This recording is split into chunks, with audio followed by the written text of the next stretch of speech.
I am so excited to announce to y'all our next speakers. I mentioned earlier that my background is in graphic design, and these ladies are like pro. I have followed you guys for so long, and I'm so like fangirling to have them here today. So they run a company called Hoodzpah Designs, and they explain themselves as being a branding agency with moxie. They relish in creating things that delight the senses and serve the purpose. They've designs for brands such as Google, Disney, Vox Media, Target. They even recently pitched a logo for The Greatest Showman, which is like, that soundtrack is my jam all the time.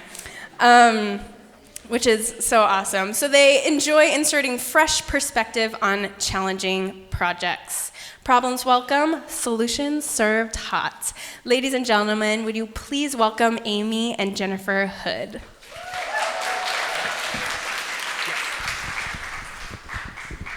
Hey, I also started saying y'all because it's like you're not supposed to say guys because obviously not everyone's a guy. I'm gonna try not to get hooked up. Okay. So she gave us such a great intro that I don't even really have to like intro us, except to say that yes, we're twins. Yeah. And I'm Amy. I have long hair and tattoos. Also, my name tag, it keeps like ending up weird places. It was in my hair earlier. But I'm Amy, and now that you know that, I'm just gonna put that over there. And this is Jennifer. Does your? Yeah, it fell apart. Oh no. She's already broken everything. No, this one. You got it.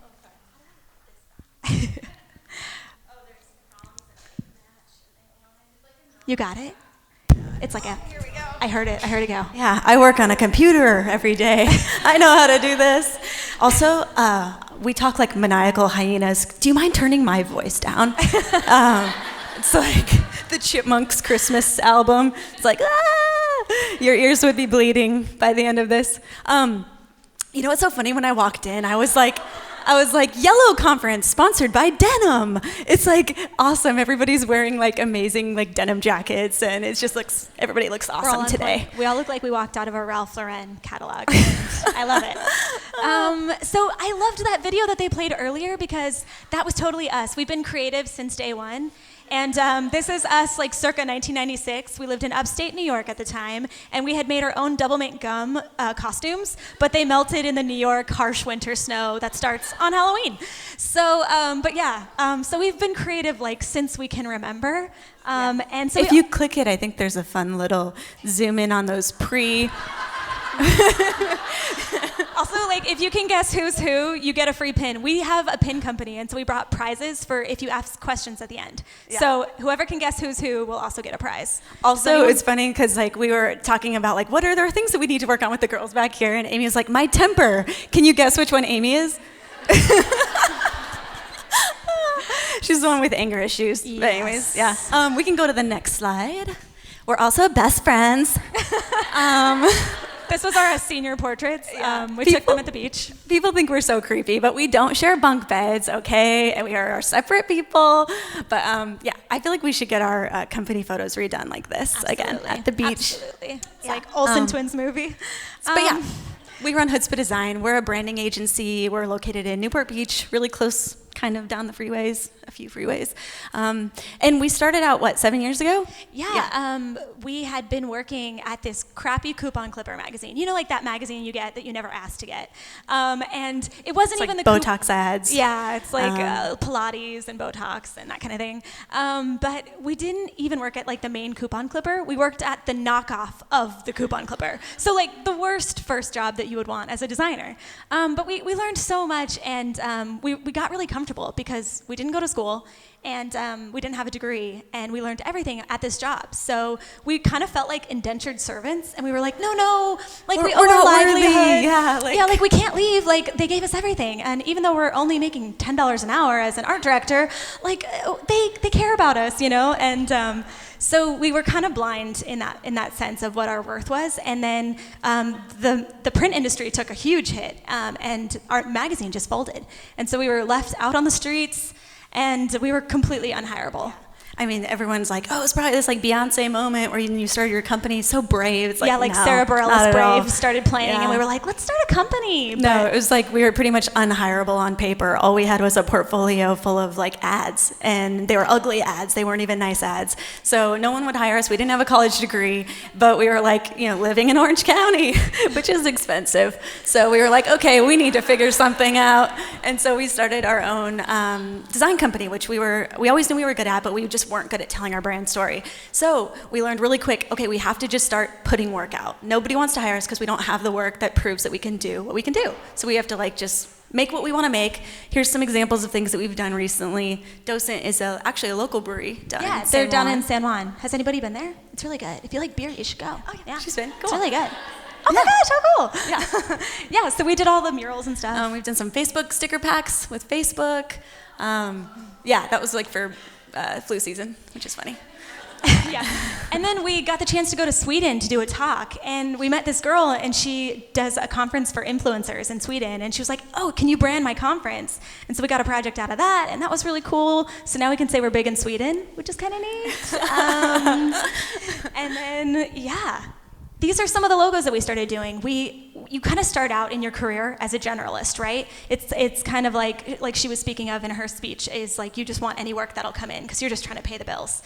But then you figure out what you're actually good at. And for us, it was logos and branding. And we realized, wow, this pays really good. It pays way better than t-shirts. And hey, we're actually pretty damn good at it. So this is some of the work that we've done. And we got to start working with some like pretty like big names. It's funny because all you need is like one of those logos on your website and people are like, they're qualified. And you're like, not really. Rightly or wrongly. We were, but like, yeah, rightly or wrongly, we got like one cool logo from a friend who brought us in on a project. And then from there, it was a lot easier for people to like just trust us and take the leap with us, which was cool. But yeah, let's click to the next one. So pretty much we learned like really fast just by being thrown into the fire. We have to tell our story better. We'd been sitting on our like asses at that job and not like telling our own story at the same time. We didn't have a great portfolio as a backup, and so we had to start like telling people what we were doing. Yeah, I mean, we had to get clients fast because we had rent to pay. And so basically we just took to social media and we were shameless. Up to that point, it had felt like really sleazy to share work on Instagram. You're kind of like, oh, I don't want to like brag and it feels weird and like no one cares really. But then we were just like, shit, we got to pay the bills. All right, so here's what we do. Like just blasted everything. We got Twitter, we got Instagram, and we just were shameless. And it's funny because instead of people being like, oh, that's gross, people were so interested. And they were like, oh my gosh, wow, we had no idea that you were so good at this. We didn't even know you did design, you know? And so then our friends started contacting us to do work. And so we're huge proponents that if you don't kind of toot your own horn, nobody else is going to do it. And we realized early on that the thing that like was setting us apart was the unique story that we had to tell with it. And that makes sense because every great story is character driven. Like the movies that don't hold up are the ones that are action driven or like it's just completely all about special effects. Like has anyone watched the original Mad Max? Does not hold up. Or it's terrible. Or did anybody watch Avatar after the theaters? No. Oh, she did. She said she did. Yeah. Oh, wow, one person. Okay, but 1 out of 200, you know? Like, yeah, but I mean, the greatest things that we remember in the movies are the ones that are character-driven movies. Like, let's hit the next slide. Like, I mean, Humphrey Bogart in Casablanca. Next slide. Norma Desmond in Sunset Boulevard. If you click that one. Has anyone seen this movie? She's so funny. She's fabulous. She's great. You gotta see it. But like such a character-driven plot. Click the next one. Tim Riggins and Friday Night Lights. I mean, we watch because of the stories, you know, of the people, the human element. And that's the same for our brands. We have to find the human element that makes someone like, oh yeah, there's like 1 million people in this room who could do writing or who could do branding. But what's like the unique personal element that makes me connected to them, that makes me think I can trust them and like be real with them to tell my story. So we can dwell on this for a few more seconds. And next slide.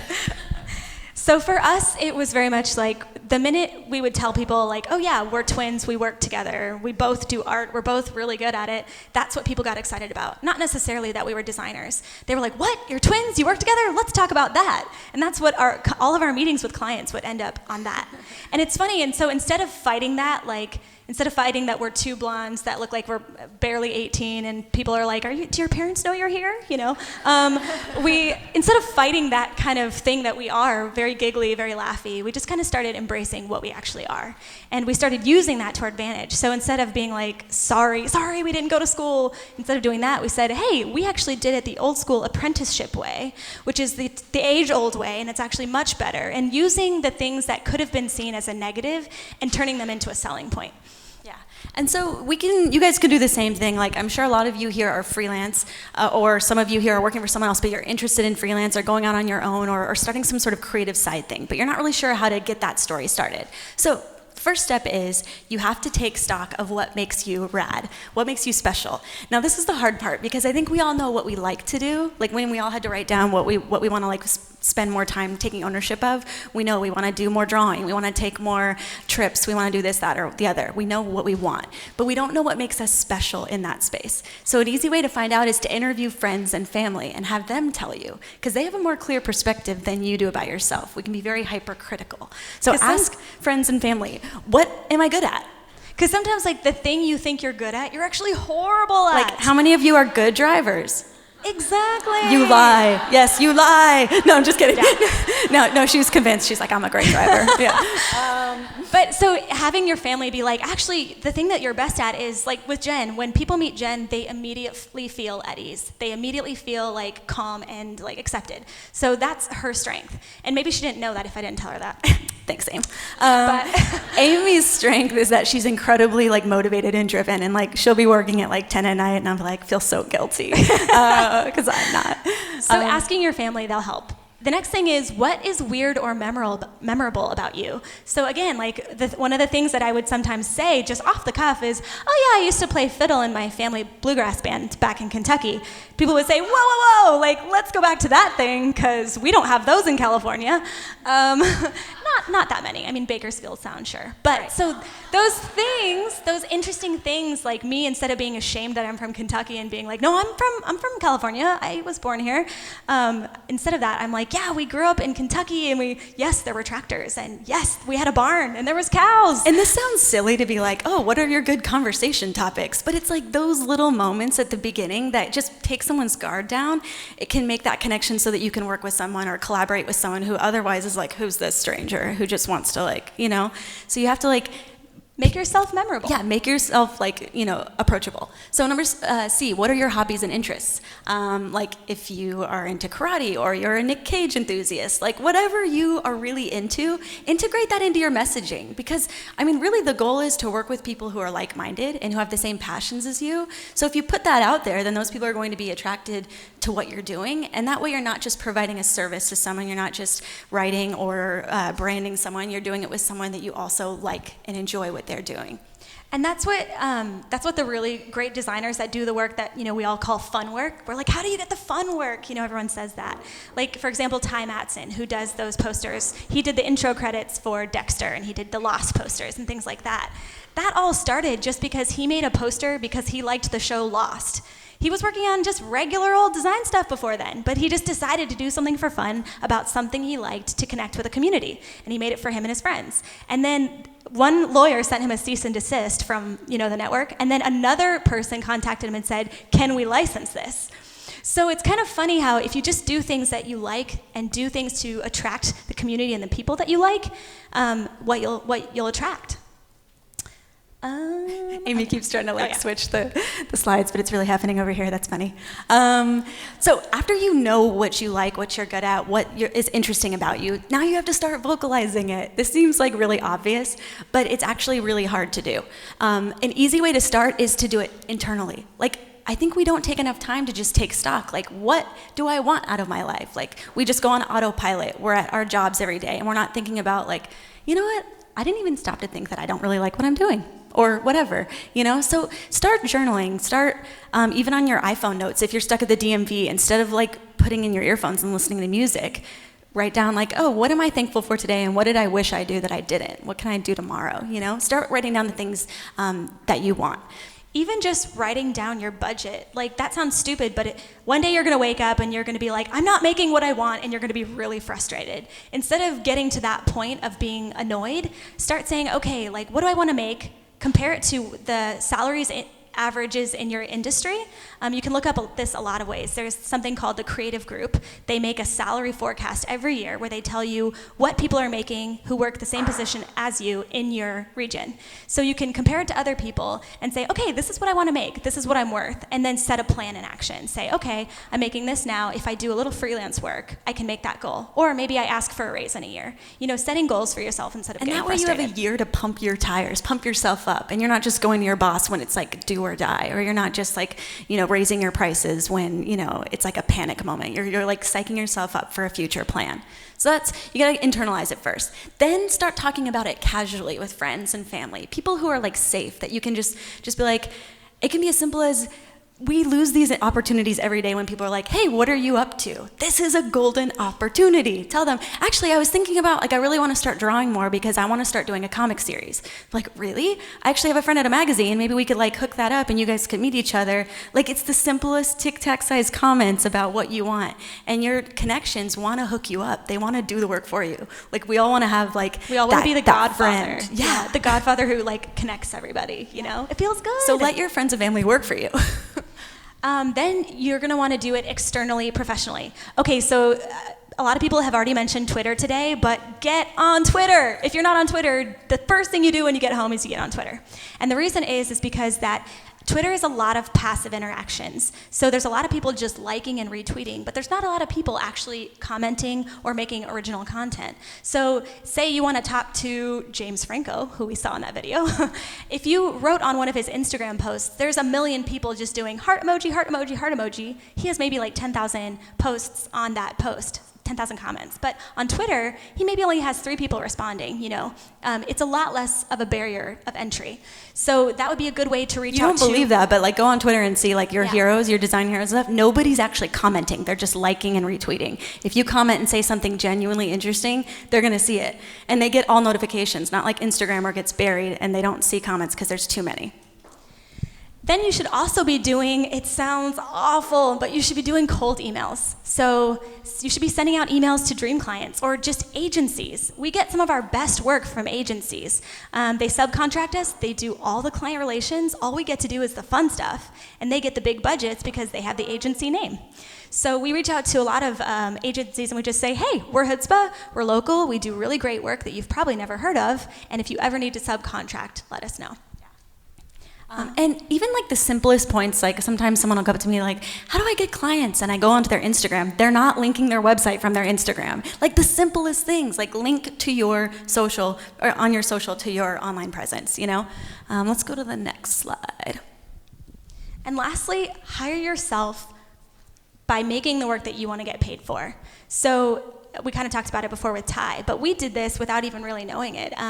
We love the Lakers. We are huge Lakers fans. And so we made these voodoo Lakers cards for all the players, and we shared them on Instagram and Facebook and stuff, and it was basically good luck to the Lakers because it was the year that we had oh shit, I forgot his name. Dwight Howard. Dwight Howard. It was everything was just a total mess. The worst year, the worst year. So we were okay, let's get everybody jazzed, and we just started making the work we wanted to get. We made these posters for Big Wednesday. Remember at the Wedge, we had 25-foot waves that one day?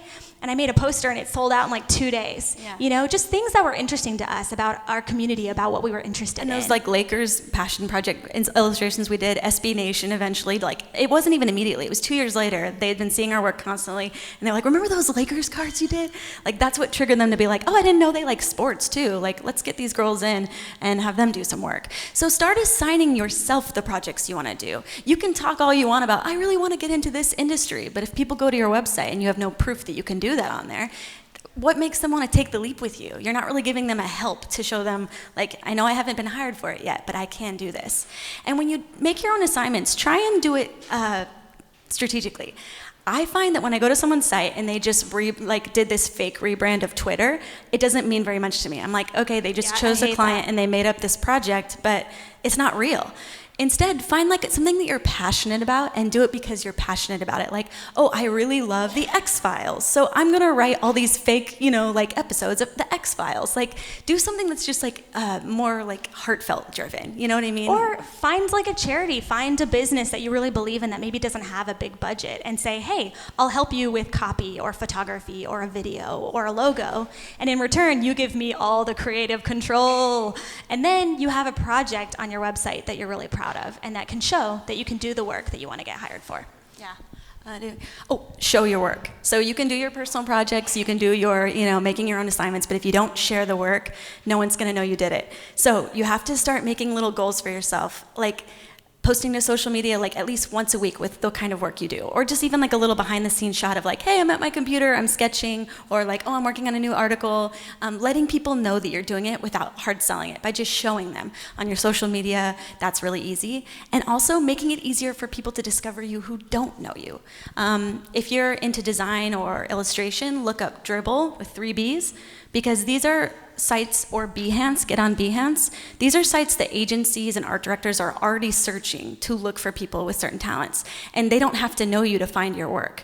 Let's be real, if someone Googles illustrator in Orange County, they might not find your website, you know what I mean? Like, you might have to pay a lot of SEO dollars to get it up there. Whereas if they search on Behance or Dribbble, they're more likely to stumble upon you there. If you're into writing, you can get into, start posting on Medium, which is a great site to get discovered besides just your website. Let's hit the next one. So, extra credit. Research your dream clients and find what your shared plots are. Let's go to the next slide. So, look up like the brands, the people, the clients that are like, these are the exact people that I want to work for, and start saying, okay, like, what do we have in common? What are the common like threads? Where do our 2 circles like overlap? And start focusing in on those things that you enjoy and showing that more in your online brand presence. Secondly, look up your heroes in your industry. You know how I said get Twitter? Okay, now here's your next job. Once you get Twitter, you have to follow your heroes and then start interacting with them. We used to teach a professional practices class at Laguna College of Art and Design, and this was homework every week for the students. They had to contact 2 of their heroes and just have some interaction. It didn't even have to be about design. It could be like, if they posted about, the most recent episode of Game of Thrones, they could respond with something in turn. But they just had to be interacting and getting on people's radars. And they hated it. But by the end of the semester, at least 1 or 2 of those connections had come through, and they had actually built a repartee with somebody that they really admired. And so now you're that much closer when you reach out and say, maybe they posted about their company hiring. You can, write in and say, oh my gosh, I know Janice. That was a really bad name to choose. I feel like nobody knows a Janice, but maybe you knew Janice. And Janice, she gave you a really great recommendation because she's like, oh yeah, they're really great. They're on Twitter, they're personable, they would be a really great person to work with. Right. Sorry, Janices of the world. That was so mean. Another great thing that you can learn from looking up your heroes and brands that you really enjoy is you can take tips from how they're executing their brand story.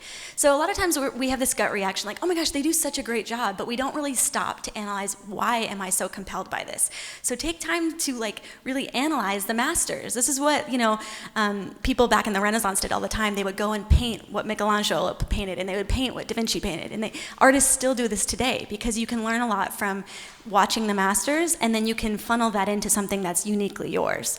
Like something we recently realized that we really enjoyed was our friends who do live Twitch streams or live Instagram sessions where they will, draw and answer questions. So we're like, oh, we should do that. Like, I think our audience would really enjoy that. So that's something we're going to take and incorporate into our business. And I think that's it. Thanks, guys. Okay, so like I said, if anybody has questions, I have free pins. We make pins. They're really fun. Oh my gosh, I didn't even wear one. Who even am I? I know. Okay, well, I can go Allie might be wearing one. I think she's wearing one. Everyone look at Allie. Put her on the spot. Yeah, but so if you guys ask a question, you can come see me after I have a bunch of free stuff. So we're bribing you, basically. Make us look good. Anybody? Anyone? Nobody? Oh, no.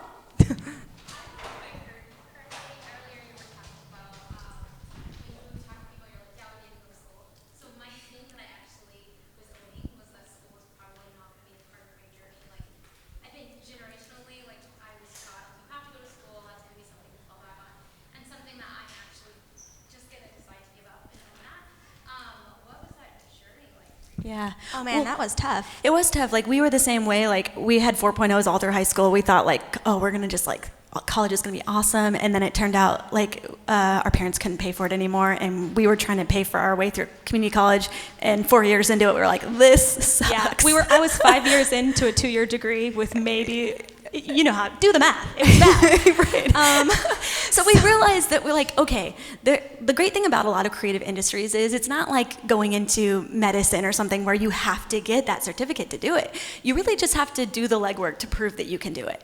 And a lot of people are like, oh, you're self-taught. I'm like, no, we're not. We are 100% not self-taught. That's not a thing. Google taught me. Google taught me. There's online courses that taught me. There are Skillshare. Yeah, Skillshare. Treehouse. Yeah. People who are peers of mine who I just ask questions to taught me.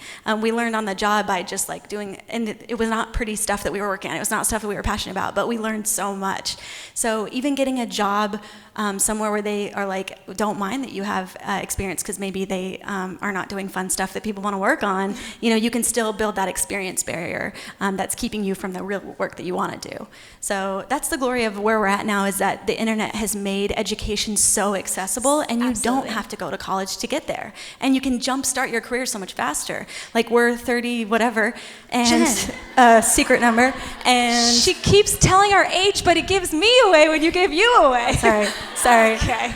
But it's like, we've already owned a business for 7 years because we didn't go to school, and so we have that jump start, and that's cool. I actually think that for some people, it's a better choice not to go to school. Yeah, if you don't have the money and you can save yourself that burden, there's a lot of ways, if you're assertive enough, to educate yourself through these online platforms. So I'd say definitely look into Skillshare. Lynda.com also has some.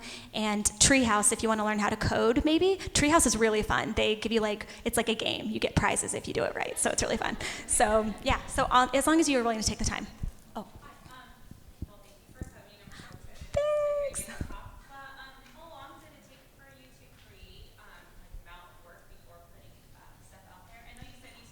We did it immediately. We just put anything we had up. And I think people get too precious and they say, oh, I'm not ready, it's not where I want it to be, and you can't do that. Ready. It's never, even when we look at our website today, we're like, it's shit, I hate all of it. And that's not true, but that's how you're gonna feel because you're your own worst critic. So when we tell our students, we're like, just get it up, get 6 projects up at least, and just keep editing it. The only thing is that as long as you keep updating it and keep getting new work in, that's fine. You know, you're gonna grow, you're gonna get better, but something is better than nothing, so I say just get started. Yeah.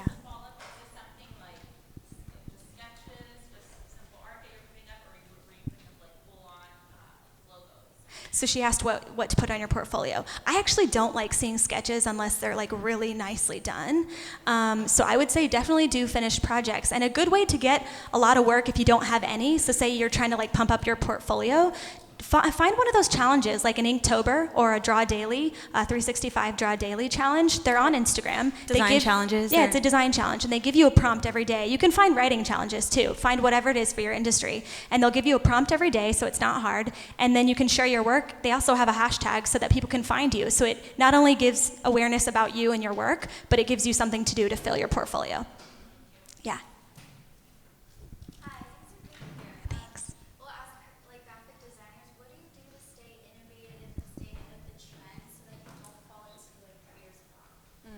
That's so hard.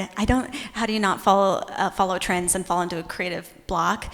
I think you really just have to take time for yourself, which is the hardest thing once you get a company that's like really doing well. It's hard to justify not taking paid work to make time for yourself, but it's so important to keep just doing little challenges that are just fun for you and where there's no pressure and nothing to lose. Like I did a challenge recently called 10 by 10 or 10 by 17, and it's you take your 10 favorite albums of the year and you reimagine the artwork. And I only gave myself 2 to 3 hours to do each of them because I didn't want to waste my time because it's not paid, but I wanted to make sure I was still like, is this the style I want to do? You know, like I'm trying new styles, trying new things. Jen's taking a 3D motion class with Deb & Co. So constantly taking classes to see like what else is out there in the industry and if there's new skills that you need to be learning.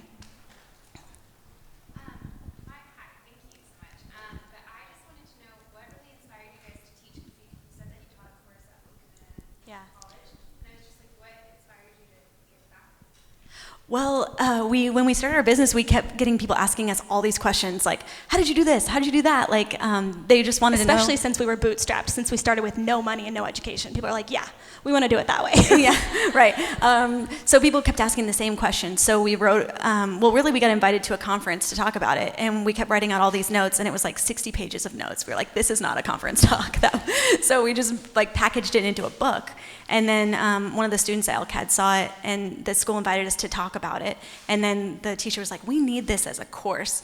And so she just asked us. And it's become like a passion, definitely. And so we're re-releasing the How to Start Your Own Freelance Business for all creatives as a book in like a week as an ebook. Yeah, we have the book coming out. There's going to be actual physical copies that you can like flip through. It's going to be really so the ebook's cool. coming out first, and then the physical copy will be like a few weeks after. It's called Freelance and Business and Stuff. So.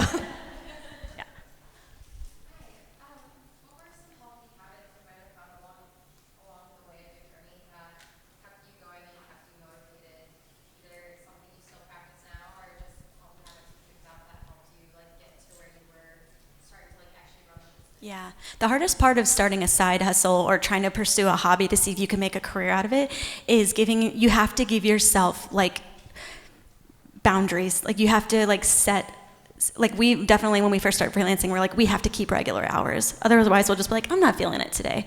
And if you're constantly waiting for when you feel inspired, it's never going to happen, you know? So you have to just give yourself these like parameters that hold you accountable. And that's why posting about your challenges and your hobbies is really great, because your friends will also keep you accountable. And they'll be like, hey, I thought you were doing one drawing a day. What's up with that, you know? So if you can involve people and talk about it and vocalize it, then people will also hold you accountable. It's like, hey, you said you wanted to start that design business. How's that going? You're right. I did say that. Working on it this weekend. Also, for us, it's really important that we take breaks. So, there you are. So, like, we live by the beach, and that's a huge part. Like, we work from home, and we live there. And we could have gotten an office somewhere, but we said, no, we want to, like, funnel all our money into, like, this rad, epic place. And so for us, living by the beach was huge, you know, just, like, being able to take walks, take breaks. And I think that's really important. You know, we love what we do. We're passionate about it. And I will work, like, 20-hour days, like, well, okay, that's a little drastic, but, you know, like 12. And so, like, taking those breaks, making myself do it, so. Yeah.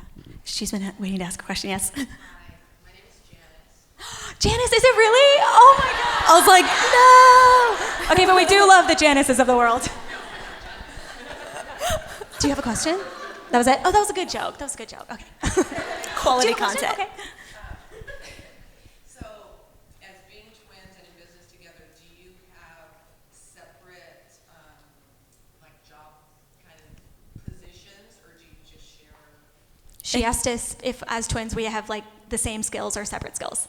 We kind of have all the same stuff. We do. But we have figured out like what we hate a little bit less than the other person when it comes to like admin work. We're like, I guess I'll do this and you can do that. But I definitely do more admin work. Yeah. Yeah, but I update the website. Like, it's all, so. Look, it's turning into a sister fight. Throw it down. That's for who wins. But I think you do have to, after a while, when our business started growing, we did give ourselves defined roles just so that we were productive, because we're all about productivity. We separate all the clients. We only have one point person on each client. One person goes to every meeting. We rarely take meetings. We really hold our clients accountable for time because we want to be as profitable as we can. And they also, you know, they want our time spent wisely too. More time designing, less time in stupid meetings. So, yeah. Cool. One more.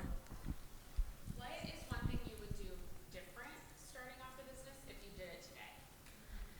I think just like the chip on our shoulder we had about like we have to pay our dues, like constantly feeling like we had to wait a little longer to like raise our rates or to, you know, put ourselves out there for something that we wanted. So we definitely kind of just felt this like blind loyalty to what we had instead of going after what we wanted, you know, kind of just like letting things happen to us for a while, especially with pricing. And I think that was because of the chip on our shoulder. And now we're finally like being more selective and being more proactive. Like, oh, we want to work with these clients. Let's reach out. Why are we waiting for them to come to us? You know, it's pretty egotistical to be like, they have to know about us, you know? And just like setting your price and having that it's if they can't afford it, then just saying no. Like, we would always feel so bad, like, oh, but they want to start a company. Like, we were there once, but you can't help everybody. At a certain point, you only have so much time. So really choosing the projects that were important to us and being okay with saying no. And of course, every time we say no, we also refer a friend or somebody who actually needs the work or a young designer. So we didn't leave them high and dry. We still help them, but we just can't afford to, save every lost puppy. Not that they're lost puppies. Okay, thanks, guys.